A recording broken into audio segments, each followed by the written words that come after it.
Welcome to सैल Sharma jobs notifications. और आज हम बात करेंगे 2 दिन की आपकी क्या स्ट्रेटजी होनी चाहिए। आप सभी को पता होगा 27 तारीख को आपका एग्ज़ाम है। आपने अपने एडमिट कार्ड डाउनलोड कर लिए होंगे जहां पर आपका सेंटर आया हुआ।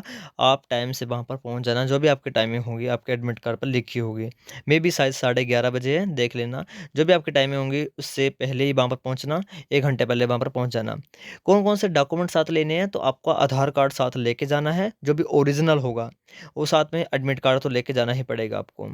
उसके बाद फ़ोटोग्राफ़ी आप डाल रखना 2 की, वैसे तो नहीं लगेंगे बट कोशिश करना कि फ़ोटोग्राफ साथ ले जाना, ओके? तो ये 3 चीज़ें आपको कैरी करके ले जानी है, Aadhaar card, admit card and photographs, okay? अब हम बात करते हैं 2 डेज़ स्ट्रेटजी। पहले हम 2 डेज़ की स्ट्रेटजी देखेंगे, देन एग्ज़ामिनेशन हॉल में आपको क्या करना है, वो करना है, ठीक है? तो सबसे पहले हम देखते हैं 2 दिन की आपकी क्या स्ट्रेटजी होनी चाहिए। आपने जितना पढ़ा है दैट्स ओके।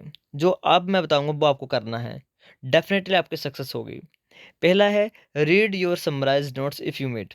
आपने यदि अपने समराइज़्ड नोट बनाए हुए हैं, जैसे ग्राफ्स वगैरह या टेबल के फॉर्मेट में या ग्राफ्स के फॉर्मेट में, जिसके फॉर्मेट में आपने नोट्स बनाए हुए हैं, उन नोट्स को पढ़िए। अपने बनाए नोट्स कहीं से नहीं पढ़ना आपको, अपने बनाए नोट्स से पढ़ना है। यदि बनाए हैं तो, नहीं बनाए तो कोई दिक्कत नहीं है। यदि बनाए हैं तो अच्छा है, ठीक है?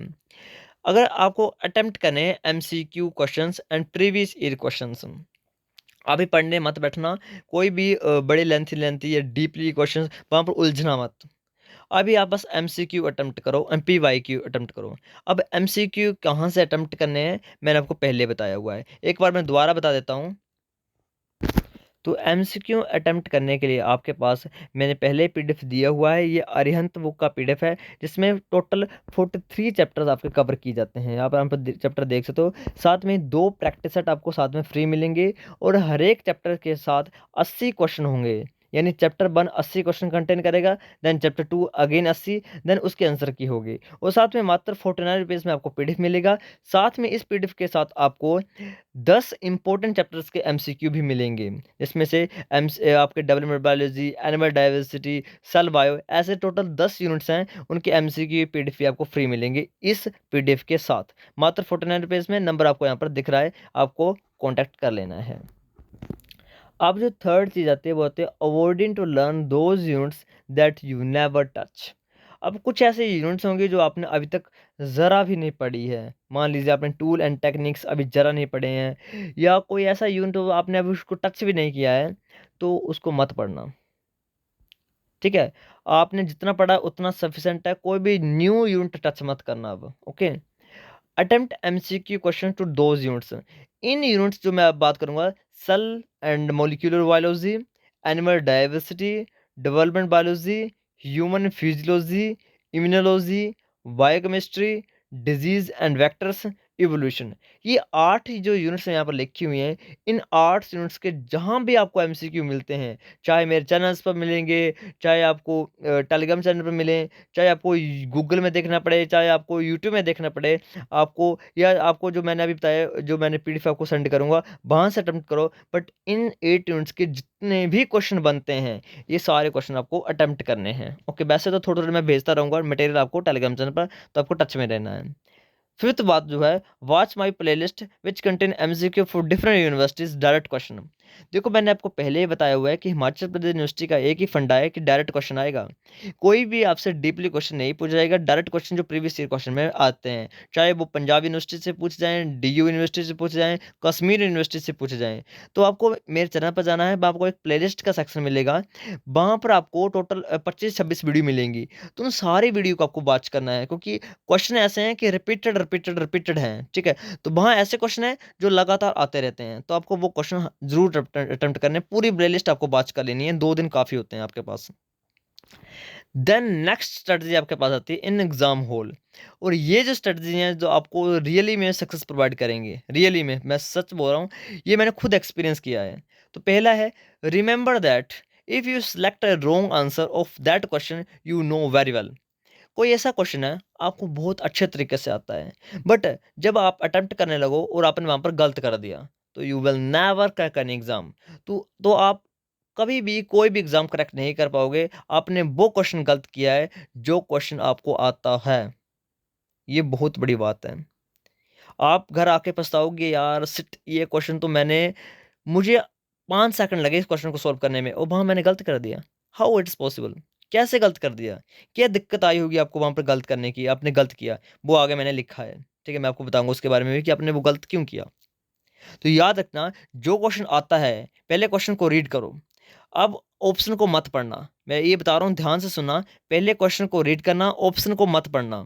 यदि ऑप्शन पढ़ोगे तो उलझोगे। पहले क्वेश्चन पढ़ो और क्वेश्चन के बारे में सोचो कि इस क्वेश्चन में क्या-क्या हो सकता है। मान लीजिए क्वेश्चन आया है कि कोई ऐसे सेल सिग्नलिंग का क्वेश्चन आया है और वहाँ पे पूछा है कि जो एपिनेफ्रिन है उसका कौन-सा रिसेप्टर होता है? एपिनेफ्रिन किस रिसेप्टर के साथ जुड़ता है? तो थोड़े-से सिग्नलिंग के साथ चले जाना है कि हाँ, एपिनेफ्रिन तो हमारे एड्रिनल ग्लैंड से निकलेगा, देन ब्लड में जाएगा, फिर उसके बाद ब्लड के ऊपर कुछ सर ने बताया था कुछ जी प्रोटीन जैसे जी जी हाँ, जी कुछ प्रोटीन था।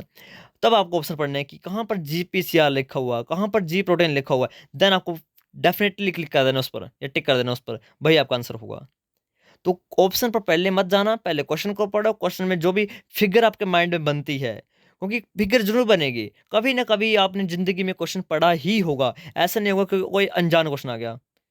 आपको लगेगा कि हाँ, ये क्वेश्चन मैंने कभी नहीं पढ़ा, ये अनजान क्वेश्चन है, पर अनजान नहीं होगा। वो क्वेश्चन कभी ना कभी आपने 9th में, 6th में, 12th में पढ़ा होगा, बट क्वेश्चन आपने डेफ़िनेटली पढ़ा होगा वो।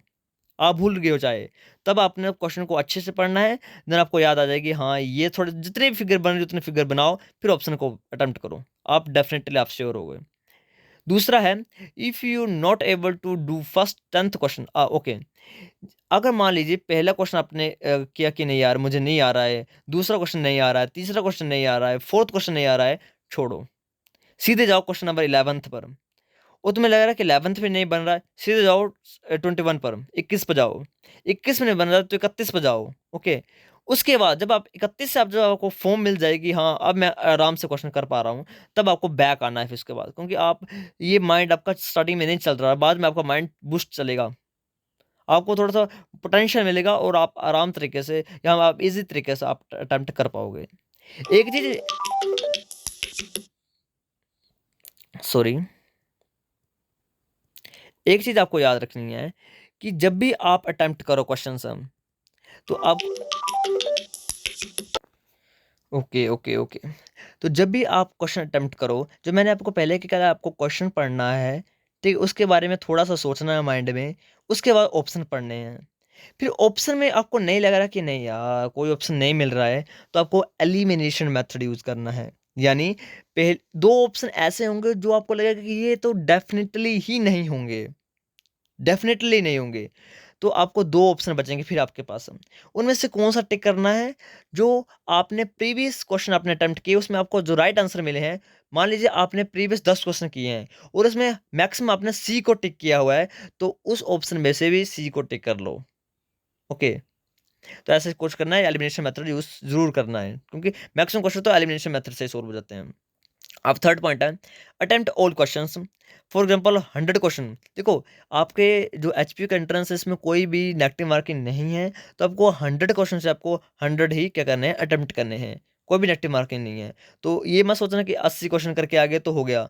अब 20 भी करोगे तो 20 में अभी तुक्का भी लगाओगे तब भी 5-6 क्वेश्चन तो ठीक हो ही जाएंगे ना। तो अटेम्प्ट 100 करना। Then read question carefully, answers of that question in that question है। बहुत इंपॉर्टेंट लाइन है ये। यहाँ पे बोला गया है कि सिंपली आपको वो क्वेश्चन रीड करना है जो आपने अटेम्प्ट कर रहे हो, उसको पहले एक बार पढ़ो, आपको समझ नहीं आया 2 बार पढ़ो, समझ आ गया देन तीसरी बार दोबारा पढ़ो। आंसर उस क्वेश्चन में ही छुपा होता है। अगर डायरेक्ट क्वेश्चन नहीं हुआ तो, अगर पूछ लिया है कि who coined the term cell, तो फिर क्या आंसर होगा? बट क्वेश्चन थोड़ा-सा उलझा हुआ है, तब आंसर उस क्वेश्चन में ही होगा। क्वेश्चन को समझो, आंसर तो डेफिनेटली बन जाते हैं। Okay, if question contain not statement like cell do not okay, अगर मान लीजिए कोई ऐसी स्टेटमेंट है जिसमें नोट वाला शब्द पूछा गया है, जैसे cell do not contain the following things, तो आपको डोंट को पहले ही सर्कल कर लेना है। गलती बच्चे करते क्या हैं कि आपसे पूछा है कि सेल में ये चीज़ नहीं होती है, बट आप उस फ्लो में अटेम्प्ट कर रहे हो, आप सोचो कि सेल में पूछिए कि कौन सी चीज़ होती है और आप वही अटेम्प्ट कर देते हैं। ये बहुत बड़ी प्रॉब्लम होती है, वो मैक्सिमम स्टूडेंट के साथ होती है ये। या तो पूछा जाता है कि ट्रू फॉल्स में, ट्रू पूछा है या फॉल्स पूछा है, तो आप ट्रू पर टिक कर रहे हो, पूछा आपसे फॉल्स है, या फॉल्स पर टिक करो, पूछा आपसे ट्रू है। तो आपको ट्रू या फॉल्स या नोट या हैव जो भी लिखा है उसको पहले क्वेश्चन पेपर में मार्क कर लेना है, सर्कल लगा लेना है कि हाँ, हमसे पूछा क्या है भाई। टिक लगाने से पहले एक बार देख लेना कि हमने सर्कल क्या किया, हमने ट्रू सर्कल किया और हम ट्रू पर ही टिक कर रहे हैं, ये याद रखना। जहां पर भी ट्रू, डोंट ऐसे क्वेश्चन आया होगा तो if you give the first time these type of papers the anxiety definitely high person. मान लीजिए आप पहली टाइम ऐसे एंट्रेंस के पेपर दे रहे हो, या आपने कभी भी आज तक ओ एम आर सीट पर पेपर नहीं दिया है, तो आप पर एंग्जाइटी हाइपर होगी होगी। ये होती है। अभी आप सोच रहे हो कि क्या ये बकवास कर रहे हैं, ऐसा तो कुछ नहीं होता है। वहाँ पर बहुत बड़ी डिजीज़ है। आज लोगों में ये तो है हाइपरटेंशन। आप में एपिनेफ्रिन इतना ज़्यादा सीक्रेट हो जाएगा, आप अटेम्प्ट ही नहीं कर पाओगे। आपसे 5 क्वेश्चन सॉल्व नहीं हुए, पहले 5, 10 क्वेश्चन पहले नहीं सॉल्व, 20 क्वेश्चन आपसे सॉल्व नहीं हो पाए, आप डिप्रेशन में चले जाओगे, आप पूरा पेपर खराब कर दोगे, पूरा का पेपर खराब कर दोगे। तो याद रखना, वाटर बॉटल, आप सभी को पता होगा एपिनेफ्रिन क्या करता है और पानी का क्या लिंक है उसमें, ठीक है, मुझे बताने की जरूरत नहीं है। पानी साथ ले जाना, जो भी ऐसे स्टूडेंट हैं, ठीक है। कुछ ऐसे स्टूडेंट हैं वो कुछ अलग ही सोच वाले हैं कि पानी पियेंगे तो हमको टॉयलेट ले पड़ेगा, टॉयलेट लगेगा तो हमको सोच नहीं जाएगी, और सोच नहीं जाएगी तो हम उसकी तरफ ही ध्यान जाएगा। तो वैसे स्टूडेंट मत लेना पानी। मैं उन्हीं बच्चों को बता रहा हूँ जो ऐसे फील करते हैं, ठीक है। तो वो वाटर जरूर लेके जाना। अब after giving the don't worry about, okay, ये तो बात के बाद। इससे पहले एक और बात बता देता हूँ मैं आपको कि यदि आप ओएमआर सीट अटेम्प्ट कर रहे हो तो एक बार देख लेना कि ओएमआर सीट में जो आपने क्वेश्चन अटेम्प्ट किया है क्या वो उस पर आप सर्कल कर रहे हो। क्वेश्चन नंबर 50 है और आप 49 वाले को ब्लैक कर रहे हो, तो वो कैसे चलेगा ना। ध्यान से देखना, छोटे छोटे होते हैं वहां पर, ज्यादा बड़े तो होते नहीं है। तो ध्यान से देखना, 50 तो 50 वाले को मैं सर्कल कर रहा हूँ। एक मेरी स्टूडेंट थी प्रीवियस ईयर में, तो उसने क्या किया था, उसने 20 क्वेश्चन तो ठीक किए, देन उस 21 क्वेश्चन में उसने थोड़ी गड़बड़ कर दी, और देन 21 से लेकर 100 क्वेश्चन तक उसने गलत ही अटेम्प्ट किए, यानी एक क्वेश्चन पीछे अटेम्प्ट किया। यानी उसने 22 को सर्कल करा तो वो 21 को सर्कल कर रही थी, 23 को सर्कल करा तो वो 22 को सर्कल कर रही थी। ऐसे उसका पूरा पेपर खराब हो गया। वो बहुत पढ़ने पढ़ने को बहुत अच्छी लायक थी, नहीं हुआ। तो ध्यान रखना, बहुत सी चीज़ों को ध्यान रखना पड़ता है पेपर में। और ज़्यादा डिप्रेशन में भी नहीं चल जाना कि हाँ, इतनी चीज़ों को ध्यान रखने को बोला सर ने, अब मैं पेपर कैसे अटेम्प्ट करूँगी या करूँगा। तो ऐसा नहीं है, आराम से चिल मोड में जाओ। आपने पढ़ा है, सभी बच्चों ने पढ़ा है, सभी बच्चे लाइक हैं। कोई भी आपको ऐसा नहीं सोचना कि हाँ, हम तो देखो जो यूट्यूब पर है या टेलीग्राम के बच्चे अच्छा खासा रिस्पॉन्स दे रहे हैं, हमको तो एक लेजिट या हम बोल सकते हैं ईजी क्वेश्चन भी नहीं आ रहे हैं। ऐसा कुछ नहीं होता है, सभी लाइक हैं। मेन डिपेंड करता है एग्जामिनेशन हॉल में प्रेजेंस ऑफ माइंड आपका है या नहीं है। कुछ ऐसे स्टूडेंट्स होते हैं पढ़ने में भाई तगड़े लाइक होते हैं, उनका कोई कोई तोड़ ही नहीं उनका तो। बट जैसे वो एग्जामिनेशन हॉल में बैठते हैं, एंग्जाइटी की वजह से वो क्वेश्चन को इतना लो, मतलब हम मैं बोलूँ 20-20, 30-30 नंबर भी आए हैं, और हमारे टॉपर थे हमारी क्लास के। और ऐसे स्टूडेंट ना जो मतलब ऐसा रहता है ना कि प्रेजेंस ऑफ माइंड उनका अच्छा होता है, तो प्रेजेंस ऑफ माइंड वालों के क्वेश्चन ही सॉल्व होते हैं। वहां पर आपका क्या ध्यान है, क्या सोच रहे हो, कौन सा क्वेश्चन अटेम्प्ट कर रहे हो, कौन सा आप ऑप्शन सेलेक्ट कर रहे हो। ऑप्शन यदि आप सेलेक्ट कर रहे हो तो क्या उसका आंसर, क्या वही कर रहा हूँ मैं, ऑप्शन ये सेलेक्ट क्यों किया, 4 ऑप्शन दिए तो मैंने यही ऑप्शन क्यों सेलेक्ट किया, क्या 3 ऑप्शन एलिमिनेट करने का क्या रीजन है मेरा। ऑल दीज थिंग्स रिमेंबर, याद रखना, ओके। और लास्ट में जब आपने पेपर दे ही दिया ना, उसका मामा सोचना कहाँ नंबर पड़ेगा, कैसे नंबर पड़ेगा, कितनी कट ऑफ जाएगी वगैरह वगैरह, क्योंकि मैं हूं ना, ओके। आप फ्रीली मेरे से बात कर सकते हो टेलीग्राम पर, यूट्यूब पर, चाहे आप इंस्टाग्राम पर बात करो, जहां मर्जी से बात करो, बट मेरे से बात कर लेना यदि आपको कहीं पर दिक्कत आएगी तो। बाकी वीडियो तो डेली आते रहेंगे, टच में रहना, ओके। वीडियो से लगे तो लाइक शेयर एंड सब्सक्राइब करना, एंड चैनल के साथ बने रहना फॉर द लेटेस्ट अपडेट के लिए। Thank you and have a nice day.